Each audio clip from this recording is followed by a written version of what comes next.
ਮੈਂ ਉਸ time ਭੋਜੀਆ dental college ਵਿੱਚ ਜੁਆਇਨ ਕੀਤਾ ਸੀ। ਡਾਕਟਰ ਪੁਨੀਤ ਉੱਥੇ ਪੜ੍ਹਾਉਂਦੇ ਸੀ ਤੇ ਸਾਨੂੰ ਮਿਲਾਉਣ ਵਾਲੇ ਡਾਕਟਰ ਪੁਨੀਤ ਹੀ ਹੈਗੇ ਨੇ। ਗੁਰੂ ਜੀ ਭੋਜੀਆ ਡੈਂਟਲ ਕਾਲਜ ਵਿੱਚ ਆਏ ਹੋਏ ਸਨ ਤੇ ਉੱਥੇ ਦੇ ਜਿਹੜੇ ਮਾਲਕ ਸਨ ਉਹਨਾਂ ਨੇ ਮੇਰੇ ਮਾਤਾ ਪਿਤਾ ਜੀ ਨੂੰ ਬੁਲਾਇਆ ਸੀ। ਮੈਂ ਤਾਂ ਐਜ਼ ਅ ਡਰਾਈਵਰ ਹੀ ਗਿਆ ਸੀ। ਉੱਥੇ ਗਿਆ, ਲਾਈਨ ਲੱਗੀ ਹੋਈ ਸੀ। ਮੈਂ ਦੇਖਿਆ ਗੁਰੂ ਜੀ ਮਹਾਰਾਜ ਇੱਕ ਮਰਸੀਡੀਜ਼ ਗੱਡੀ 'ਚ ਆਏ ਹੈ, ਬੜੇ ਸੋਹਣੇ ਸੋਹਣੇ ਕੱਪੜੇ ਪਾਏ ਹੋਏ ਆ ਤੇ ਮੇਰਾ ਪਹਿਲਾ ਇੰਪ੍ਰੈਸ਼ਨ ਸੀ ਕਿ ਵਾਹ, ਸਹੀ ਗੱਲ ਹੈ, ਬਾਬਿਆਂ ਦੀ ਮਰਸੀਡੀਜ਼ 'ਚ ਆਉਂਦੇ ਨੇ, ਵੱਡੇ ਵੱਡੇ ਕੱਪੜੇ, ਸੋਹਣੇ ਸੋਹਣੇ, ਸਹੀ ਹੈ। ਤਾਂ ਮੈਂ ਬਿਲਕੁਲ ਵੀ ਨਹੀਂ ਇੱਧਰ ਉੱਧਰ ਹੋਇਆ, ਮੈਂ ਐਵੇਂ ਹੀ ਖੜਾ ਰਿਹਾ। ਤਾਂ ਮੇਰੇ ਮੰਮਾ ਪਾਪਾ ਜੀ ਉਹਨਾਂ ਲਾਈਨ ਵਿੱਚ ਲੱਗ ਗਏ ਤੇ ਗੁਰੂ ਜੀ ਮਹਾਰਾਜ ਪ੍ਰਸ਼ਾਦ ਦੇਣਾ ਸ਼ੁਰੂ, ਜਿਵੇਂ ਹਰ ਮਾਂ ਆਪਣੇ ਬੱਚੇ ਨੂੰ ਕਹਿੰਦੀ ਲੈ ਲਾ ਵੀ ਪ੍ਰਸ਼ਾਦ। ਮੈਂ ਵੀ ਜਾ ਕੇ ਪਹਿਲਾਂ ਤਾਂ ਮਨਾ ਕੀਤਾ, ਫਿਰ ਮੇਰੇ ਮਾਤਾ ਜੀ ਜਿਵੇਂ ਉਹ ਬੱਚਿਆਂ ਨੂੰ ਹੌਲੀ ਅੱਖ ਨਾਲ ਵੇਖਦੇ ਉਹਨਾਂ ਨੇ ਵੇਖਿਆ ਮੇਰੇ ਵੱਲ, ਤਾਂ ਮੈਂ ਵੀ ਲਾਈਨ ਵਿੱਚ ਲੱਗ ਗਿਆ। ਹੌਲੀ ਹੌਲੀ ਲਾਈਨ ਵੱਧਦੀ ਗਈ ਤਾਂ ਮੈਂ ਗੁਰੂ ਜੀ ਦੇ ਕੋਲ ਪਹੁੰਚਿਆ। ਗੁਰੂ ਜੀ ਨੇ ਮੈਨੂੰ ਵੇਖਿਆ ਤੇ ਗੁਰੂ ਜੀ ਕਹਿੰਦੇ ਹਾਂ ਵੀ ਛਾਵੜੇ ਆ ਗਿਆ। ਮੈਂ ਕਿਹਾ ਹੋ ਸਕਦਾ ਹੈ ਕਿਸੇ ਨੇ ਦੱਸ ਦਿੱਤਾ ਹੋਵੇ। ਤਾਂ ਮੈਂ ਸੋਚਿਆ ਗੁਰੂ ਜੀ ਨੇ ਕਿਸੇ ਨੇ ਦੱਸ ਦਿੱਤਾ ਹੋਣਾ ਤੇ ਗੁਰੂ ਜੀ ਨੇ ਇੱਕ ਹੱਥ ਨਾਲ ਮੈਨੂੰ ਲੱਡੂ ਦਿੱਤੇ।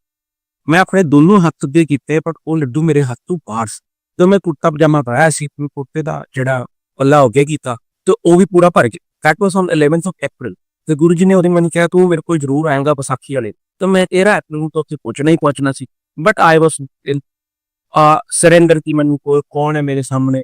ਤਾਂ ਗੁਰੂ ਜੀ ਨੇ ਜਿਹੜੀ ਬੱਦੀ ਸੰਗਤ ਸੀ ਉਹਨਾਂ ਨਾਲ ਮੈਂ ਚਲਾ ਗਿਆ ਜੀ। ਜਿਉਂ ਮੈਂ ਉੱਥੇ ਪਹੁੰਚਿਆ ਮੈਂ ਲਾਈਨ 'ਚ ਲੱਗ ਗਿਆ ਤੇ ਡਾਕਟਰ ਪੁਨੀਤ ਬਜਾਜ ਅੰਦਰ ਸਨ, ਛਤਰਪੁਰ ਮੰਦਿਰ ਵਿੱਚ, ਮੰਦਿਰ ਦੇ ਅੰਦਰ, ਤੇ ਮੈਂ ਬਾਹਰ ਲਾਈਨ 'ਚ ਖੜਾ ਹਾਂ। ਤੇ ਉੱਥੇ ਇੱਕ ਪੁਨੀਤ ਅੰਕਲ ਨੂੰ ਡਾਕਟਰ ਅਸ਼ਵਨੀ ਨੇ ਕਿਹਾ ਕਿ ਜਾਓ ਬਾਹਰ ਛਾਬੜਾ ਆਇਆ ਉਹਨੂੰ ਬੁਲਾ ਕੇ ਲਿਆਓ। ਤੇ ਡਾਕਟਰ ਪੁਨੀਤ ਭੱਜਦੇ ਭੱਜਦੇ ਮੇਰੇ ਕੋਲ ਆਏ, ਕਹਿੰਦੇ ਗੁਰੂ ਜੀ ਮਹਾਰਾਜ ਇਹ ਤੁਹਾਡਾ ਨਾਂ ਲਿੱਤਾ ਤੇ ਤੁਸੀਂ ਚੱਲੋ। ਮੈਂ ਅੰਦਰ ਗਏ ਜੀ, ਜੈਤੀ ਗੁਰੂ ਜੀ ਆਪਣੀ ਗੱਦੀ ਤੇ ਬੈਠੇ ਹੋਏ ਆ। ਆਈ ਸਟਿਲ ਰਿਮੈਂਬਰ ਕਿ ਉੱਥੇ ਉਸ ਟਾਈਮ ਕੋਈ ਵੱਡੇ ਵੱਡੇ ਬੰਦੇ ਜਿਵੇਂ ਮੇਰੇ ਖਿਆਲ ਸ਼ੀਲਾ ਦੀਕਸ਼ਿਤ ਸਾਹਿਬ ਸਾਰੇ ਬੈਠੇ ਸੀ। ਗੁਰੂ ਜੀ ਨੇ ਉਹਨਾਂ ਨੂੰ ਕਿਹਾ ਦਫਾ ਹੋ ਜਾਓ, ਤੁਸੀਂ ਤਾਂ ਮੰਗਦੇ ਹੋ। ਤੇ ਗੁਰੂ ਜੀ ਨੇ ਮੈਨੂੰ ਕਿਹਾ ਬਹਿ ਜਾ ਭਾਈ। ਮੈਂ ਉੱਥੇ ਬੈਠ ਗਿਆ ਗੁਰੂ ਜੀ ਦੇ ਸਾਹਮਣੇ ਤੇ ਗੁਰੂ ਜੀ ਨੇ ਮੈਨੂੰ ਕਿਹਾ ਕੀ ਚਾਹੀਦਾ ਤੈਨੂੰ। ਐਸ ਪਰ ਮੈਂ ਕਿਹਾ ਕੁਛ ਨਹੀਂ ਚਾਹੀਦਾ ਮਹਾਰਾਜ। ਫਿਰ ਗੁਰੂ ਜੀ ਨੇ ਮੈਨੂੰ ਦੁਬਾਰਾ ਪੁੱਛਿਆ ਕੀ ਚਾਹੀਦਾ ਤੈਨੂੰ। ਮੈਂ ਕਿਹਾ ਕੁਛ ਨਹੀਂ ਚਾਹੀਦਾ ਮਹਾਰਾਜ। ਤੇ ਗੁਰੂ ਜੀ ਨੇ ਫਿਰ ਮੈਨੂੰ ਤੀਜੀ ਵਾਰ ਫਿਰ ਪੁੱਛਿਆ ਕੀ ਚਾਹੀਦਾ। ਮੈਂ ਕਿਹਾ ਗੁਰੂ ਜੀ ਮਹਾਰਾਜ ਰੱਬ ਦਾ ਨਾਂ ਦੇ ਦੋ, ਬਾਕੀ ਗੱਲ ਨਹੀਂ। ਗੁਰੂ ਜੀ ਨੇ ਮੈਨੂੰ ਉਸ ਟਾਈਮ ਕਿਹਾ ਜਾ ਐਸ਼ ਕਰ, ਬੁੱਲੇ ਮਜ਼ੇ ਕਰ, ਜਿੱਡੇ ਮਜ਼ੇ ਕਰਨਾ ਚਾਹੁੰਦਾ ਕਰ। ਉਸ ਤੋਂ ਬਾਅਦ ਮੈਂ ਮਜ਼ੇ ਹੀ ਕਰ ਰਿਹਾ, ਹੋਰ ਕੁਛ ਨਹੀਂ ਕਰ। ਹੌਲੀ ਹੌਲੀ ਇਨਕਲੇਸ਼ਨ ਵੱਧਦੀ ਗਈ।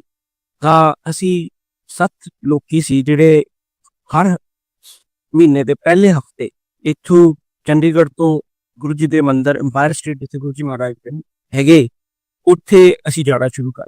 ਅਸੀਂ 7 ਲੋਕ, ਡਾਕਟਰ ਪੁਨੀਤ ਬਜਾਜ, ਗੌਤਮ ਭਈਆ, doctor Yashpal, doctor Baljeet Singh, doctor Nath ਤੇ ਮੈਂ ਖੁਦ, ਅਸੀਂ 7 ਬੰਦੇ ਇੱਥੋਂ ਨੋਵਾ ਕਰਕੇ ਹਰ Saturday first month of the Saturday ਜਿਹੜਾ ਹੁੰਦਾ ਉੱਥੇ ਜਾਣਾ।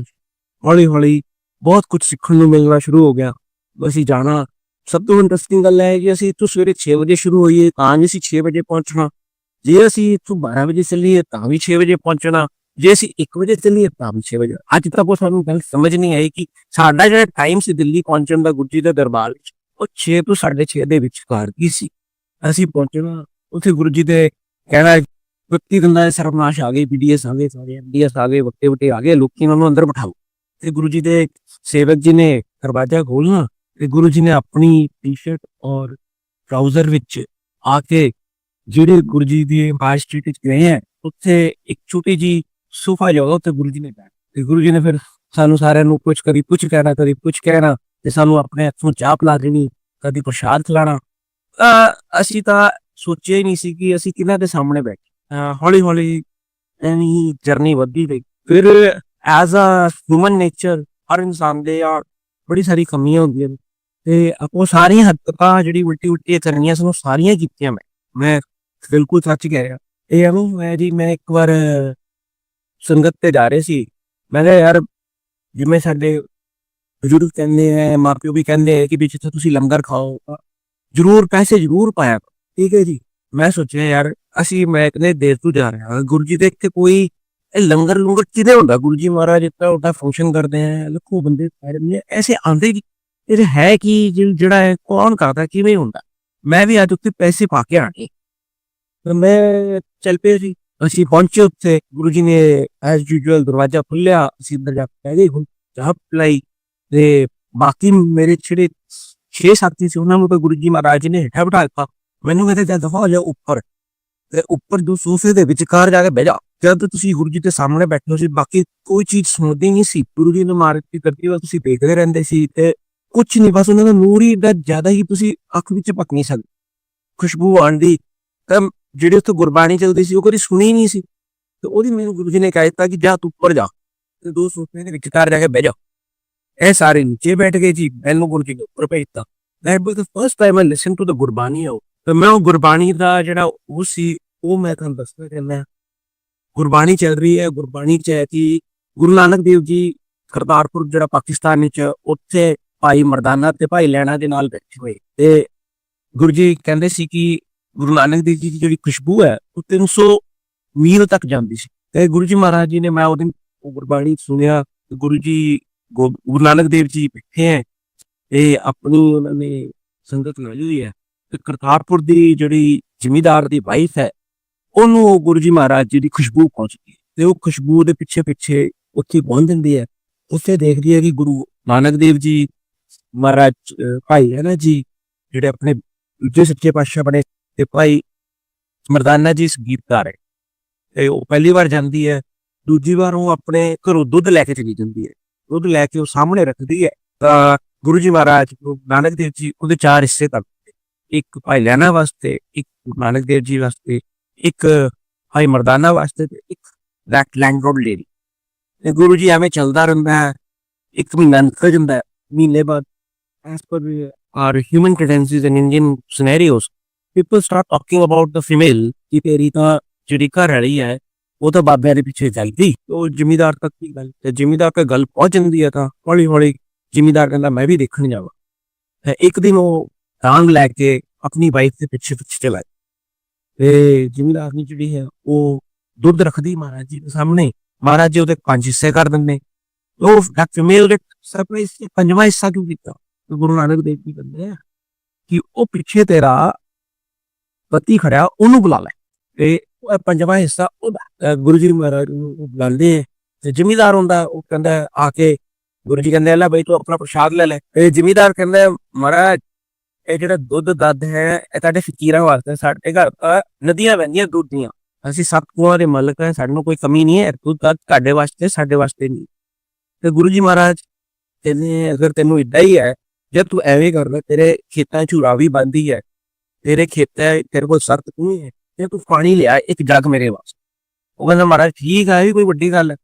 ਉਹ ਜਾਂਦਾ ਹੈ ਪਹਿਲੇ ਆਪਣੇ ਪਹਿਲੇ ਕੂਏ ਤੇ ਜਾਂਦਾ, ਉਹਦੇ ਚੋਂ ਕੱਢਦਾ ਤਾਂ ਦੁੱਧ ਨਿਕਲਦਾ, ਦੂਜੇ ਵਿੱਚੋਂ ਕੱਢਦਾ ਦੁੱਧ ਨਿਕਲਦਾ, ਤੀਜੇ ਜਾਂਦਾ ਫਿਰ ਦੁੱਧ ਨਿਕਲਦਾ, ਫਿਰ ਰਾਵੀ ਦੇ ਕੰਢੇ ਜਾਂਦਾ ਉੱਥੇ ਭਰਦਾ ਹੈ ਫਿਰ ਵੀ ਦੁੱਧ ਨਿਕਲਦਾ। ਤੇ ਹਾਰ ਕੇ ਆ ਜਾਂਦਾ ਤੇ ਗੁਰੂ ਜੀ ਮਹਾਰਾਜ ਨੂੰ ਮੱਥਾ ਟੇਕਦਾ, ਮਹਾਰਾਜ ਇਹ ਤੋਂ ਗਲਤੀ ਹੋ ਗਈ, ਮੈਨੂੰ ਨਹੀਂ ਪਤਾ ਕਾਇਨਾਤ ਤੁਹਾਡੀ ਬਣਾਈ ਹੋਈ ਆ, ਦੁੱਧ ਵੀ ਤੁਹਾਡਾ ਤਾਂ ਪਾਣੀ ਵੀ ਤੁਹਾਡਾ। ਇਹ ਗੱਲ ਹੋ ਜਾਂਦੀ ਹੈ ਜੀ। ਤਾਂ ਹੇਠਾਂ ਮੈਨੂੰ ਸੰਦੇਸ਼ਾ ਆਉਂਦਾ, ਮੈਂ ਹੇਠਾਂ ਗੁਰੂ ਜੀ ਕੋਲ ਪਹੁੰਚਦਾ ਤੇ ਗੁਰੂ ਜੀ ਮੈਨੂੰ ਪਤਾ ਕਹਿੰਦੇ ਆ ਪਤਾ ਚੱਲ ਗਿਆ ਲੰਗਰ ਕਿੱਥੋਂ ਆਉਂਦਾ। That was the first time I felt what he is. He himself is a whatever he wants he can create. It is our perception कि मैनू पैसा मिल गया, मैं ले लिया, मैं लंगर कराता, मैं संगत कराता, मैं कर दूंगा। ना कोई संगत करते हैं ना कराते हैं, वो आप ही आंदे हैं, आप ही करांदे, आप ही हुक्मनामा देंदे, आप ही सुनते, आप ही सुनाते सारे। सानू करना भी नहीं है कि कौन है गए, बस आशीर्वाद रहे उन्होंने।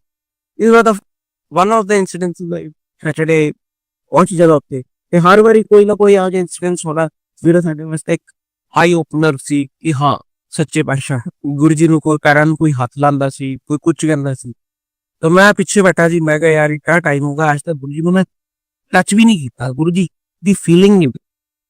ਤਾਂ ਮੈਂ ਉੱਠਿਆ, ਜਦ ਅਸੀਂ ਲੰਗਰ ਕਰ ਲਿਆ, ਲੰਗਰ ਖਾਤੇ ਦੇ ਪੁੱਛੀ ਮਹਾਰਾਜ ਜੀ ਕੋਲ ਪਹੁੰਚੇ। ਗੁਰੂ ਜੀ ਨੇ ਤੇਰੇ ਮਨ ਵਿੱਚ ਫਤੂਰ ਬੜੇ ਉੱਠਦੇ, ਮੈਂ ਕੁਝ ਨਹੀਂ ਬੋਲਿਆ। ਫਿਰ ਗੁਰੂ ਜੀ ਨੇ ਪੈਰ ਅੱਗੇ ਕਰ ਲਿਆ, ਕਹਿੰਦਾ ਦੱਬ ਲੈ। ਤਾਂ ਮੈਂ ਜਦ ਗੁਰੂ ਜੀ ਦੇ ਪੈਰਾਂ ਨੂੰ ਹੱਥ ਲਾਇਆ ਪਹਿਲੀ ਵਾਰ, ਤਾਂ ਤੁਸੀਂ ਇਹ ਜਾਣੋ ਕਿ ਜਿਹੜੇ ਉਸ ਪੈਰ ਵਿੱਚ ਠੰਡਕ ਸੀ, ਜੇ ਅਗਰ ਮੈਂ ਕਹਦਾ 1000 ਫੀਜ਼ਰ ਵੀ ਲਾ ਲਓ ਤਾਂ ਉਹ ਵੀ ਉਸ ਪੈਰ ਨੂੰ ਗਰਮ ਹੋਣਗੇ। ਗੁਰੂ ਜੀ ਮਹਾਰਾਜ ਦੇ ਪੈਰ ਇਤਨੇ ਕੋਮਲ, ਇਤਨੇ ਠੰਡੇ, ਮੈਂ ਦੱਸ ਨਹੀਂ ਸਕਦਾ। ਔਰ ਉਹਨਾਂ ਦੇ ਪੈਰਾਂ ਨੂੰ ਹੱਥ ਲਾਉਣ ਤੋਂ ਬਾਅਦ 1 ਮਹੀਨੇ ਤੱਕ ਮੇਰੇ ਹੱਥਾਂ ਵਿੱਚ ਗੁਲਾਬ ਦੀ ਖੁਸ਼ਬੂ ਨਹੀਂ ਗਈ। And people used to say ਕਿ ਤੂੰ ਕਿਹੜਾ ਪਰਫਿਊਮ ਲਾਇਆ। ਮੈਂ ਕਿਹਾ ਗੁਰੂ ਜੀ ਮਹਾਰਾਜ ਜੀ ਦੇ ਪੈਰਾਂ ਨੂੰ ਹੱਥ ਲਾਇਆ, ਉਹਦੀ ਖੁਸ਼ਬੂ ਹੈ।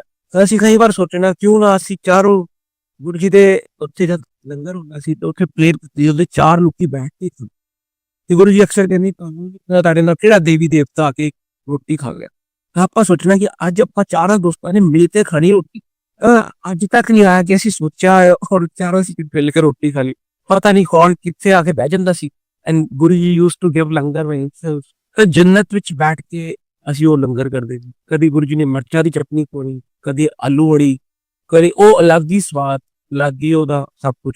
ਕਈ ਵਾਰ ਗੁਰੂ ਜੀ ਨੇ ਇੱਕ ਵਾਰ ਲੰਗਰ ਕਰਾਉਣਾ, ਕਈ ਵਾਰ ਪੰਜ ਵਾਰ ਲੰਗਰ ਕਰਾਉਣਾ, ਕਈ ਵਾਰ ਰਸਗੁੱਲੇ ਤਾਂ ਰਸਗੁੱਲੇ ਹੀ ਖਿਲਾਈ ਜਾਣੇ ਗੁਰੂ ਜੀ ਮਹਾਰਾਜ, ਕਦੀ ਜਲੇਬੀ ਜਲੇਬੀਆਂ ਹੀ ਖਿਲਾਈ ਜਾਣੀਆਂ। ਤਾਂ ਉਹ ਉਹਨਾਂ ਦੀ ਆਪਣੀ ਉਹ ਸੀ ਕਿ ਕੀ ਹੈਗੇ ਕੁਛ ਨਹੀਂ, ਐਵੇਂ ਹੀ ਜਰਨੀ ਚੱਲਦੀ ਰਹੇਗੀ। ਫਿਰ ਸਾਡਾ ਇੱਕ ਗੁਰੂ ਭਾਈ ਸੀ, ਉਹਨਾਂ ਦੇ ਭਰਾ ਦਾ ਵਿਆਹ ਸੀ ਮਲੇਰਕੋਟ। ਅਸੀਂ ਸਾਰੇ ਮਲੇਰਕੋਟਲੇ ਗਏ ਜੀ। ਤਾਂ ਮਲੇਰਕੋਟਲੇ ਪਹੁੰਚੇ, ਅਸੀਂ ਆਪਣੀ ਗੱਡੀ 'ਚ ਗਏ ਸੀ ਸਾਰੇ। ਉੱਥੇ ਗੁਰੂ ਜੀ ਦੀ ਕੋਈ ਬਹੁਤ ਪੁਰਾਣੀ ਸੌਂਗ ਜਿਹੜੀ most I will say the best singer ਉਹ ਵੀ ਸੀ। ਉਹਨਾਂ ਨੇ ਕਿਹਾ ਜੀ ਤੁਸੀਂ ਵੀ ਚੰਡੀਗੜ੍ਹ ਹੀ ਜਾਣਾ, ਮੈਂ ਵੀ Chandigarh. And he speaks like that something ਜਿਵੇਂ ਉਹਨਾਂ ਨੇ ਡਰਿੰਕ ਕੀਤਾ ਹੋਵੇ। ਤਾਂ ਮੇਰੇ ਨਾਲ ਗੌਤਮ ਭਈਆ ਸੀ ਤੇ ਮੇਰੀ ਵਾਈਫ ਵੀ ਮੇਰੇ ਨਾਲ ਸੀ। ਅਸੀਂ ਮੈਂ ਗੌਤਮ ਨੂੰ ਕਿਹਾ ਮੈਂ ਕੀ ਆ ਇਹਨਾਂ ਨੂੰ ਬਿਠਾ ਲਿਆ ਸਾਰੇ ਗੱਡੀ ਨਾ ਰਸਤੇ ਸਮੈਲ ਲੱਗ ਜਾਣੀ ਹੈ। ਤੂੰ ਚੰਗਾ ਨਹੀਂ ਕੀਤਾ ਯਾਰ। ਮੈਨੂੰ ਨਹੀਂ ਪਤਾ ਸੀ ਕਿ ਉਹ ਅਸ਼ਮੀ ਜਿਹੜੇ ਅੰਕਲ ਸਨ ਉਹ ਗੁਰੂ ਜੀ ਦੇ ਬਹੁਤ ਪੁਰਾਣੀ ਸੰਗਤ ਤੋਂ ਬੋਲਦੇ ਹੀ ਐਵੇਂ। ਤਾਂ ਮੈਂ ਬੈਠਾ ਲਿਆ। ਜਿਉਂ ਹੀ ਅਸੀਂ ਮਲੇਰਕੋਟਲੇ ਤੋਂ ਚੱਲੇ ਤੇ ਡੁਗਰੀ ਕ੍ਰਾਸ ਕੀਤਾ ਤੇ ਉਹਨਾਂ ਨੇ ਆਪਣੀ ਗੁਰੂ ਜੀ ਮਹਾਰਾਜ ਦੀ ਸੰਗਤ ਸੁਣਾਣੀ। ਉਹ ਜਦ ਉਹਨਾਂ ਨੇ ਸੰਗਤ ਸੁਣਾਣੀ ਸ਼ੁਰੂ ਕੀਤੀ, ਮੈਂ ਕਹਿ ਰਿਹਾ ਸੀ ਉਹ ਕਿ ਅਲਕੋਹਲ ਦੀ ਸਮੈਲ ਆਏ। ਉਹਨਾਂ ਨੇ ਅੱਜ ਤੱਕ ਸ਼ਾਇਦ ਜ਼ਿੰਦਗੀ ਡਰਿੰਕ ਵੀ ਨਹੀਂ ਕੀਤਾ ਹੋਣਾ। ਤੇ ਮੈਂ ਇੱਕ ਖੁਸ਼ਬੂ ਗੁਰੂ ਦੀ ਆਉਣੀ ਸ਼ੁਰੂ ਹੋ ਗਈ। ਉਹ ਗੱਡੀ ਅਸੀਂ ਕਦ ਸ਼ੁਰੂ ਕੀਤੀ ਔਰ ਪੰਚਕੂਲਾ ਪਹੁੰਚੇ ਪਤਾ ਨਹੀਂ ਚੱਲਿਆ। ਉਹ ਗੱਡੀ ਵਿੱਚ ਮੈਂ ਉਸ ਸੰਗਤ ਤੋਂ ਬਾਅਦ ਇੱਕ ਹਫ਼ਤੇ ਤੱਕ ਕੋਈ ਪੈਟਰੋਲ ਨਹੀਂ ਪਵਾਇਆ, ਕੁਛ ਨਹੀਂ ਪਵਾਇਆ। ਗੱਡੀ ਆਪਣੇ ਆਪ ਹੀ ਚਲਦੀ ਰਹੀ। ਉਸ ਗੱਡੀ 'ਚ ਇਤਨੀ ਖੁਸ਼ਬੂ ਰਹੀ, ਇਤਨੀ ਖੁਸ਼ਬੂ ਰਹੀ, ਮੈਂ ਆਪ ਨੂੰ ਤੁਹਾਨੂੰ ਦੱਸ ਉਹਦੇ 'ਚ ਫ੍ਰੈਗਰੈਂਸ ਨਾਲ ਭਰ ਗਈ ਸੀ। ਉਹ ਕਿਤਨੇ ਦਿਨ ਤੱਕ ਰਹੀ ਕੁਛ ਨਹੀਂ ਕਹਿ ਸਕਦਾ। ਹੌਲੀ ਫਿਰ ਹੁਣ ਮੈਂ ਜਿਹੜੀ ਹੈ ਆਪਣੀ ਹਰਕਤਾਂ ਕੀਤੀਆਂ ਸੀ ਉਹਦਾ ਵੀ ਤਾਂ ਸੀ। 31 ਦਸੰਬਰ ਅਸੀਂ ਜਿਹੜੇ ਗੁਰੂ ਜੀ ਦੇ ਮੇਨ ਫੰਕਸ਼ਨ ਹੋ ਗਏ ਸਾਰੇ ਫੰਕਸ਼ਨਸ ਤੇ ਅਸੀਂ ਜਾਣਾ ਤੇ ਗੁਰੂ ਜੀ ਮਹਾਰਾਜ ਜੀ ਨੇ ਉਹ ਫੰਕਸ਼ਨਸ ਤੇ ਸਾਨੂੰ ਬੁਲਾਣਾ। ਉਸੇ ਸਾਲ ਦੇ 31 ਦਸੰਬਰ ਦੇ ਫੰਕਸ਼ਨ ਤੇ ਅਸੀਂ ਫਿਰ ਸਾਰੇ ਭੋਜੇ ਡੈਂਟਲ ਕਾਲਜ ਬੱਦੀ ਤੋਂ ਸਾਰੀ ਜਿਤਨਾ ਵੀ ਗਰੁੱਪ ਸੀਗੇ ਅਸ਼ਵਨੀ ਅੰਕਲ ਜਿਨ੍ਹਾਂ ਦੀ ਮੈਂ ਗੱਲ ਕੀਤੀ ਉਹ ਵੀ ਉੱਥੇ ਉਹ ਪਹੁੰਚੇ। ਮੈਂ ਦੇਖਿਆ ਉਹਨਾਂ ਨੂੰ ਇਹ ਉਹ ਕਹਿੰਦੇ ਡਾਕਟਰ ਸਾਹਿਬ ਤੁਸੀਂ ਵੀ ਆਏ ਹੋ? ਮੈਂ ਕਿਹਾ ਹਾਂਜੀ ਆਇਆ ਜੀ। ਮੈਂ ਪਹਿਲੇ ਹੀ ਬੜਾ ਆਪਣੇ ਆਪ ਤੇ ਉਹ ਸੀ। ਇਹ ਕਹਿੰਦੇ ਡਾਕਟਰ ਸਾਹਿਬ ਬਹੁਤ ਜ਼ਿਆਦਾ ਧੁੰਦ ਕੋਹਰਾ ਪਿਆ ਹੋਇਆ ਸੀ ਤੇ ਗੁਰੂ ਜੀ ਮਹਾਰਾਜ ਦਾ ਹੁਕਮ ਸੀ। ਫਿਰ ਉਹ ਕਹਿੰਦੇ ਕਰੋ ਜੀ ਐਵੇਂ ਕਰੋ ਤੁਸੀਂ ਵਾਈਫ ਮੇਰੇ ਨਾਲ ਮੇਰੀ ਗੱਡੀ 'ਚ ਮੈਂ ਗੱਡੀ ਇਕੱਲੀ ਚਲਾ ਕੇ ਲੈ ਜਾਊਂਗਾ। ਮੇਰੇ ਦੋ ਛੋਟੇ ਬੱਚੇ ਨੇ ਤੇ ਵਾਈਫ ਹੈ, ਤੁਸੀਂ ਮੇਰੀ ਗੱਡੀ 'ਚ। ਮੈਂ ਤਾਂ ਚੰਗਾ ਜੀ ਮਹਾਰਾਜ। ਅਸੀਂ ਉਹਨਾਂ ਦੀ ਗੱਡੀ 'ਚ ਬੈਠ ਗਏ। ਹਾਲੇ ਛਤਰਪੁਰ ਮੰਦਿਰ ਤੋਂ ਅਸੀਂ ਮੇਨ ਰੂਟ ਤੇ ਸ਼ਾਇਦ ਬਸੰਤ ਪੁੰਜਿਆ ਉੱਥੇ ਪਹੁੰਚੇ। ਡਾਕਟਰ ਸਾਹਿਬ ਆਪ ਗੱਡੀ ਚਲਾ ਲਓ, ਮੈਂ ਜੋ ਹਾਈਵੇ ਆਏਗਾ ਨਹੀਂ तो उसको ਅੱਗੇ ਕਰਕੇ ਤੂੰ ਗੱਡੀ ਆ। ਮੈਂ ਉਸ ਤੋਂ ਪਹਿਲਾਂ ਕਦੀ ਰਾਤ ਨੂੰ ਧੁੰਦ 'ਚ ਗੱਡੀ ਨਹੀਂ ਚਲਾਈ ਸੀ। ਇਤਨੀ ਜ਼ਿਆਦਾ ਫੌਗ ਸੀ ਕਿ ਮੈਂ ਗੱਡੀ ਦਾ ਬੋਨਟ ਵੀ ਨਹੀਂ ਦੇਖ ਸਕਦੀ ਸੀ, ਇਤਨੀ ਜ਼ਿਆਦਾ ਧੁੰਦ ਸੀ। ਤੇ ਮੈਂ ਕਦੀ ਅੱਜ ਤੱਕ ਗੱਡੀ ਕੋਈ ਨਹੀਂ ਚਲਾਈ ਨਹੀਂ ਸੀ। ਉਹਨਾਂ ਨੇ ਓਕਾ ਜੀ ਨੇ ਕਿਹਾ ਜੀ ਡਾਕਟਰ ਸਾਹਿਬ ਤੁਸੀਂ ਚਲਾਓ ਤੇ ਉਹਨਾਂ ਨੇ ਮੈਨੂੰ ਗੱਡੀ ਫੜਾਈ। ਜੋ ਹੀ ਗੱਡੀ ਫੜਾਈ normally my wife sits by my side and never seats when I drive. ਉਹ ਦਿਨ ਉਹ ਪਿੱਛੇ ਬੈਠ ਗਏ ਜੀ, ਮੈਂ ਅੱਗੇ ਤੇ ਮੇਰੀ ਵਾਈਫ ਅੱਗੇ ਤੇ ਉਹਨਾਂ ਨੇ ਗੱਡੀ ਮੈਨੂੰ ਦੇ ਦਿੱਤੀ। ਤੇ ਉਹ ਗੱਡੀ ਮੈਂ ਦਿੱਲੀ ਤੋਂ ਚਲਾਣੀ ਸ਼ੁਰੂ ਕੀਤੀ ਇਤਨੀ ਫੌਗ ਵਿੱਚ ਕਿ ਮੈਨੂੰ ਕੁਛ ਨਹੀਂ ਪਤਾ ਕੀ ਹੈ। ਮੈਂ ਵੀ ਕੁਛ ਨਹੀਂ ਕੀਤਾ। ਮੈਂ ਗੁਰੂ ਜੀ ਜਿਹੜੀ ਮੈਂ ਉਹ ਗੱਲ ਕਹੀ ਸੀ ਉਹਨਾਂ ਬਾਰੇ ਉਹਦੇ ਕਰਕੇ ਜਿਹੜੀ ਤੁਸੀਂ ਮੈਨੂੰ ਸਿੱਖ ਦੇ ਰਹੇ ਹੋ ਤਾਂ ਮੈਂ ਗੱਡੀ ਇਕੱਲੀ ਚਲਾਈ ਜੀ। ਉਹਨੂੰ ਚਲਾਉਣ ਵਾਲੇ ਵੀ ਗੁਰੂ ਜੀ ਮਾਰੇ ਜੀ ਸਨ। ਮੈਨੂੰ ਨਹੀਂ ਪਤਾ ਗੱਡੀ ਕਿਵੇਂ ਚੱਲੀ ਕਿਵੇਂ ਪਹੁੰਚੇ। ਅਸੀਂ ਪਹੁੰਚ ਗਏ ਜੀ ਕਰਨਾਲ ਪਿੱਛੋਂ ਅੰਕਲ ਜੀ ਮੈਨੂੰ ਹੱਥ ਮਾਰ ਰਹੇ ਡਾਕਟਰ ਸਾਹਿਬ ਕਿੱਥੇ ਪਹੁੰਚੇ? ਮੈਂ ਜੀ ਕਰਨਾਲ ਪਹੁੰਚ ਗਏ। ਕਹਿੰਦੇ ਚਲੋ ਚਾਹ ਪੀ ਲੈਂਦੇ। ਮੈਂ ਕਿਹਾ ਹਾਂਜੀ ਚਾਹ ਪੀ ਲੈਂਦੇ ਹਾਂ ਜ਼ਰੂਰ ਪੀ ਲੈਂਦੇ ਹਾਂ। ਕਹਿੰਦੇ ਮੈਂ ਕਿਹਾ ਜੀ ਚਲੋ ਮੈਂ ਥੋੜਾ ਜਿਹਾ ਫਰੈਸ਼ ਹੋ ਕੇ ਤੁਸੀਂ ਬੈਠ ਜਾਓ। ਉਹ ਅੰਕਲ ਜੀ ਗੱਡੀ ਦੇ ਉੱਤੇ ਬੈਠ ਗਏ ਸਟੀਅਰਿੰਗ ਦੇ ਉੱਤੇ ਹੀ ਉਹ ਸੋਣੇ ਜੀ। ਤੇ ਸਟੀਅਰਿੰਗ ਉੱਤੇ ਉਹ ਪੂਰਾ ਹੌਰਨ ਵੱਜ ਰਿਹਾ ਜੀ, ਉਹ ਸੋਏ ਹੋਏ ਆ। ਮੈਂ ਵਾਸ਼ਰੂਮ ਤੋਂ ਆ ਕੇ ਉਹਨਾਂ ਨੂੰ ਦੇਖਿਆ। ਮੈਂ ਕਿਹਾ ਜੀ ਗੁਰੂ ਜੀ ਮਹਾਰਾਜ ਜੀ ਦਾ ਹੁਕਮ ਹੈ ਗੱਡੀ ਮੈਂ ਹੀ ਚਲਾਉਣੀ ਅੱਜ। ਉੱਥੋਂ ਫਿਰ ਫੌਗ ਪੂਰੀ ਜੀ, ਉੱਥੋਂ ਲੈ ਕੇ ਅੰਬਾਲਾ ਤੱਕ ਡੈਂਸ ਫੌਗ ਇਤਨੀ ਕਿ ਮੈਨੂੰ ਕੁਛ ਨਹੀਂ ਦਿਖ ਰਿਹਾ। ਫਿਰ ਮੈਂ ਕਿਹਾ ਜੀ ਗੁਰੂ ਜੀ ਆਪ ਹੀ ਗੱਡੀ ਚਲਾਓ, ਮੈਂ ਤਾਂ ਚਲਾ ਦੂੰਗੀ, ਮੈਂ ਮੈਨੂੰ ਚਲਾਣੀ। ਗੁਰੂ ਜੀ ਨੇ ਉਹ ਫਿਰ ਗੱਡੀ ਚਲਾਈ। Suddenly Ambala when we reached highway Ambala touch ਕੀਤਾ ਪੂਰੀ ਧੁੱਪ ਨਿਕਲੀ ਜੀ ਹਨ ਤੇ ਅਸ਼ਵਨੀ ਅੰਕਲ ਕਹਿੰਦੇ ਲਿਆਓ ਬੇਟੇ ਮੈਂ ਰੈਡੀ ਤੁਸੀਂ ਥੱਕੇ ਹੋਣੇ ਜਿਹੜਾ ਗੁਰੂ ਜੀ ਨਾਲ ਜੁੜ ਗਿਆ ਉਸ ਤੋਂ ਬਰਾਬਰ ਤੇ ਗੁਰੂ ਜੀ ਅਕਸਰ ਕਹਿੰਦੇ ਸਨ ਕਿ ਵਕਤ ਆਏਗਾ ਜਦ ਲਾਈਨਾਂ ਲੱਗਣਗੀਆਂ ਤਾਂ ਤੁਹਾਨੂੰ ਪਤਾ ਚੱਲੂਗਾ ਜੀ ਗੁਰੂ ਜੀ ਸਨ ਕੌਣ ਅੱਜ ਤਾਂ ਤੁਸੀਂ ਐਸ਼ ਕਰ ਰਹੇ ਹੋ ਕਦੀ ਮੇਰੇ ਨਾਲ ਗੱਲਾਂ ਮਾਰ ਰਹੇ ਹੋ ਕਦੀ ਮੇਰੇ ਨਾਲ ਕੁਝ ਕਰ ਲੈਂਦੇ ਹੋ ਕਰ ਲੈਂਦੇ ਹੋ ਮੈਂ ਇਹੋ ਜੀ ਬਹੁਤ ਸਾਰੀ ਗੱਲਾਂ ਕੀਤੀਆਂ ਜਿਹੜੀਆਂ ਨਾ ਇੱਕ ਨਿਆਣਾ ਆਪਣੇ ਮਾਪਿਆਂ ਨਾਲ ਕਰਦਾ ਰਹੇ ਬੰਦੇ ਨੂੰ ਹਰ ਇੱਕ ਨੂੰ ਲਾਲਚ ਤਾਂ ਹੁੰਦਾ ਹੀ ਹੈ ਜੀ ਜਿਸੇ ਕਿ ਹਰ ਸੈਟਰਡੇ ਜਾਂਦੇ ਸੀ ਤਾਂ ਗੌਤਮ ਭਈਆ ਦਾ ਬਰਥਡੇ ਸੀ 16 ਦਸੰਬਰ ਇੱਕ ਐਨਆਰਆਈ ਪੇਸ਼ੈਂਟ ਆ ਗਿਆ ਜੀ ਹੁਣ ਐਨਆਰਆਈ ਪੇਸ਼ੈਂਟ ਹੈ ਤਾਂ ਲਾਲਚ ਤਾਂ ਹੁੰਦਾ ਹੀ ਹੈ ਬੰਦੇ ਨੂੰ ਪੈਸੇ ਕਮਾ ਲਈਏ ਥੋੜੇ ਜਿਹੇ ਜ਼ਿਆਦਾ ਐਨਆਰਆਈ ਪੇਸ਼ੈਂਟ ਹੈ ਤਾਂ ਗੌਤਮ ਭਈਆ ਨੇ ਕਿਹਾ ਕਿ ਅਸੀਂ ਜਾਣਾ ਹੈ ਮੈਂ ਕਿਹਾ ਯਾਰ ਮੈਂ ਇਸ ਵਾਰ ਨਹੀਂ ਜਾ ਪਾ ਕਹਿੰਦੇ ਕੀ ਹੋ ਗਿਆ ਮੈਂ ਉਹਨਾਂ ਨੂੰ ਦੱਸਿਆ ਨਹੀਂ ਕਿ ਇੱਕ ਐਨਆਰਆਈ ਪੇਸ਼ੈਂਟ ਹੈ ਮੇਰੇ 30-40 ਹਜ਼ਾਰ ਰੁਪਇਆ ਬਣ ਜਾਣਾ ਹੈ ਮੈਨੂੰ ਕੀ ਪਤਾ ਜੀ ਸੱਚੇ ਪਾਤਸ਼ਾਹ ਦਾ ਸਾਹਮਣੇ ਸਭ ਕੁਝ ਪਤਾ ਹੋਣਾ ਮੈਂ 16 ਦਸੰਬਰ ਨੂੰ ਨਹੀਂ ਜੂ ਹੀ ਮੈਂ ਐਨਆਰਆਈ ਪੇਸ਼ੈਂਟ ਦੀ ਸਰਜਰੀ ਕਰਨ ਲੱਗ ਪਿਆ ਤੇ ਇਹ ਸਾਰੇ ਚ ਤਾਂ ਉਹ ਦਿਨ ਗੁਰੂ ਜੀ ਜੂ ਹੀ ਦਰਵਾਜ਼ਾ ਖੋਲਿਆ ਗੁਰੂ ਜੀ ਮਹਾਰਾਜ ਜੀ ਨੇ ਗੁਰੂ ਜੀ ਨੇ ਨਾ ਕਿਹਾ ਵੀ ਪੁੱਛਿਆ ਸ਼ਾਵੜਾ ਨਹੀਂ ਆਇਆ ਨਾ and from there the hospital called him ਕਿ ਗੁਰੂ ਜੀ ਨੇ ਤੇਰਾ ਨਾਮ ਲਿਖਤਾ ਸੀ ਗੁਰੂ ਜੀ ਨੇ ਕਿਹਾ ਸੀ ਅੱਜ ਉਹਨੂੰ ਕੋਈ ਦੇਣਾ ਸੀ ਐਂਡ ਸਟਿਲ ਆਈ ਰਿਪੈਂਟ ਲਾਰ why I went to tell for such a stupid thing ਮੈਨੂੰ ਤਾਂ ਵੀ ਇਹ ਯਾਦ ਨਹੀਂ ਰਿਹਾ ਕਿ ਸੱਚੇ ਪਾਤਸ਼ਾਹ ਦੇ ਰਿਹਾ ਤੇ ਮੈਂ ਲੈਣਾ ਫਿਰ ਵੀ ਮੈਂ ਉਹ ਮਟੀਰੀਅਲਿਸਟਿਕ ਚੀਜ਼ ਪੈਸੇ ਪਿੱਛੇ ਮੈਂ ਇੱਕ ਗੁਰੂ ਜੀ ਦੀ ਸੰਗਤ ਨੂੰ ਅਟੈਂਡ ਨਹੀਂ ਕਰ ਪਾਇਆ ਗੁਰੂ ਜੀ ਨੇ ਮੇਰਾ ਨਾਮ ਵੀ ਲਿਖਤਾ ਉਸ ਤੇ ਗੁਰੂ ਜੀ ਨੇ ਪੁੱਛਿਆ ਆਇਆ ਨਹੀਂ ਸਾਡਾ ਤਾਂ I repent that so what I have learned is कि being a materialistic will make you more away from Guru Ji. Guru ji ਨੂੰ ਕੁਝ ਨਹੀਂ ਕਹਾਇਆ ਗੁਰੂ ਜੀ ਤਾਂ ਸਿਰਫ ਕਹਿੰਦੇ ਆ ਜਾਓ ਐਸ਼ ਕਰੋ ਮਦੀ ਕਰੋ ਸਭ ਕੁਝ ਕਰੋ ਜੇ ਅਗਰ ਹੁਕਮ ਹੈ ਉਹ ਵਾਲਾ ਕਰੋ ਉਹਦੇ ਵਿੱਚ ਹੀ ਭਲਾ ਹੈ ਬਾਕੀ ਵਿੱਚ ਭਲਾ ਹੈ ਜਾਂ ਨਹੀਂ ਤਾਂ ਨਾਰਮਲੀ ਮੈਂ ਦੁਪਹਿਰੇ ਕਦੀ ਸੌਂਦਾ ਨਹੀਂ ਤਾਂ ਉਸ ਟਾਈਮ ਮੈਂ ਆ ਕੇ ਸੋਇਆ ਸ਼ਾਮ ਦੁਪਹਿਰੇ ਮੈਂ ਕਾਲਜ ਤੋਂ ਆਇਆ ਔਰ ਸੋ ਗਿਆ ਤੇ मैंने सुता गुरु जी ने आपको उठाया चिंता ना करी मैं बैठ आई डोंट अंडरस्टैंड मैं चलो ठीक है महाराज जी ने बोलिया है चिंता ना करी मैं बैठा तो ठीक है in the evening I was doing a patient तो मैंने एक अननोन नंबर तो कॉल आंदा है कि ਤੁਹਾਡੇ ਫਾਦਰ ਸਾਹਿਬ ਦਾ ਐਕਸੀਡੈਂਟ ਹੋ ਮੈਂ ਉੱਥੋਂ ਹੀ ਗੱਡੀ ਉਤਰਿਆ ਜੂ ਮੈਂ ਆ ਕੇ ਗੱਡੀ ਤੇ ਗੁਰੂ ਜੀ ਮਹਾਰਾਜ ਮੇਰੀ ਡਰਾਈਵਰ ਸੀਟ ਤੇ ਬੈਠਾ ਤੇ ਮੈਂ ਕਿਹਾ ਗੁਰੂ ਜੀ ਕਹਿੰਦੇ ਚਿੰਤਾ ਨਾ ਚੱਲ ਮੈਂ ਗੁਰੂ ਜੀ ਹੈਗੇ ਤਾਂ ਸਭ ਕੁਝ ਹੈ ਮੈਨੂੰ ਨਹੀਂ ਪਤਾ ਫੋਨ ਕਿਨੇ ਕੀਤਾ ਉਹ ਵੀ ਮਹਾਰਾਜ ਜੀ ਨੇ ਕੀਤਾ ਹੋਣਾ ਤਾਂ ਉਹਨਾਂ ਨੇ ਕਰਕੇ ਮੈਨੂੰ ਉੱਥੇ ਲੈ ਗਏ ਮੈਂ ਉੱਥੇ ਪਹੁੰਚਿਆ ਕਾਫੀ ਸਾਰੇ ਲੋਕੀ ਖੜੇ ਸਨ ਮੈਨੂੰ